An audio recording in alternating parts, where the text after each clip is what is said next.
Dans Apocalypse 2.1, parlant à l'ange de l'église d'Éphèse, Christ se présente comme celui qui tient les 7 étoiles dans sa main droite. Quand nous sommes exposés au danger, il commande à ses anges de prendre soin de nous. Nous ne devons jamais regarder aux situations. Pour chaque situation viendra l'aide nécessaire. Les anges sont des esprits au service de ceux qui doivent hériter du salut. Hébreux 1.14.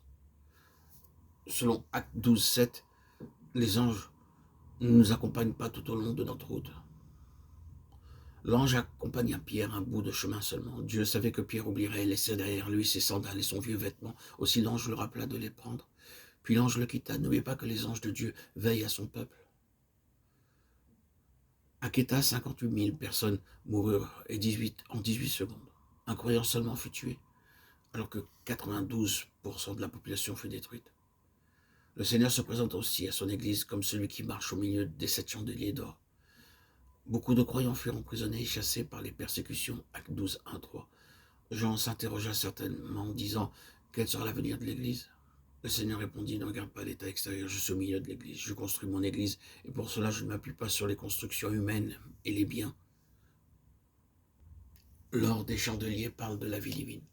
Là où les églises sont assemblées par l'assistance de la vie divine, sous l'autorité du Seigneur Jésus-Christ, elles sont édifiées. Dans son message, Christ loue d'abord l'Église. « Je connais tes œuvres, ton zèle et ton travail. Tu ne tolères pas la fausse doctrine, tu es très active. Visite, prédication, supportant tout sans faiblir. » Puis il porte une sérieuse accusation contre l'Église. « Tu as perdu ton premier amour. Je ne peux pas t'utiliser.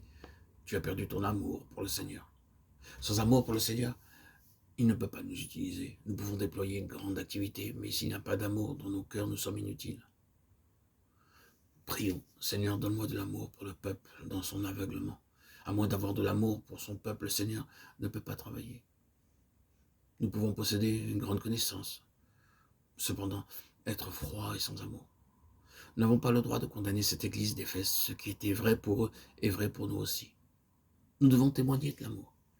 Pour autant que nous pouvons comprendre la doctrine des Nicolaïtes, ils faisaient une différence, ou plutôt établissaient une démarcation entre le prédicateur et le peuple.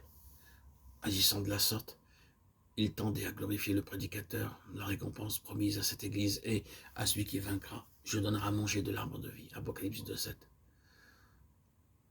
Dans Genèse 2.9, l'arbre de la vie était au milieu du jardin, et en mangeant de l'arbre de la vie, l'homme aurait pu jouir de tout, de la vie éternelle. Maintenant, en triomphant, nous serons capables de jouir de ce que Dieu a en réserve pour nous. Matthieu 26, 29. Dès maintenant, l'époux prépare le festin céleste. Ceux qui vaincront y prendront part et mangeront de l'arbre de la vie. Notre pleine jouissance des choses éternelles est liée au fait que nous mangeons de l'arbre de vie. Si nos cœurs sont pleins d'amour, nous jouirons de tout ce qui, dans la parole de Dieu, nous apprend à vaincre. Historiquement, l'église d'Éphèse représente la période apostolique qui va du commencement de l'église à l'an 90. Comme nous l'avons vu à cette église, Christ se présente comme celui qui marche au milieu des chandeliers d'or, tenant les 7 étoiles dans sa main droite. Il est le centre et l'autorité suprême de son église. Le danger pour l'église venait de ce qu'elle avait perdu son premier amour. Il lui a donné un avertissement, se souvenir et se repentir. Le remède contre la froideur et le manque de fruits est de revenir à notre premier amour pour Christ. Le lecteur est exhorté que celui qui a des oreilles écoute ce que l'Esprit dit aux églises. La récompense de la fidélité est de manger de l'arbre de vie. Prions. Seigneur, garde-moi sensible et affectueux. Personne ne peut dire « je ne tomberai jamais ». Luc 22, 31, 32. Nous devons apprendre à prier pour ceux qui tombent, aller vers eux personnellement et prier avec eux. Dans Galates 2.11, nous voyons comment le cœur de Pierre devint froid. Il n'avait pas le même amour pour tous. Nous devons apprendre à aimer nos ennemis, même ceux qui nous haïssent et ceux qui tombent. Nous devons nous assurer que nos cœurs sont doux et sensibles. Notre enseignement est sans valeur s'il n'y a pas d'amour dans nos cœurs et si nous ne savons pas comment partager les fardeaux des autres. Galates 1.6.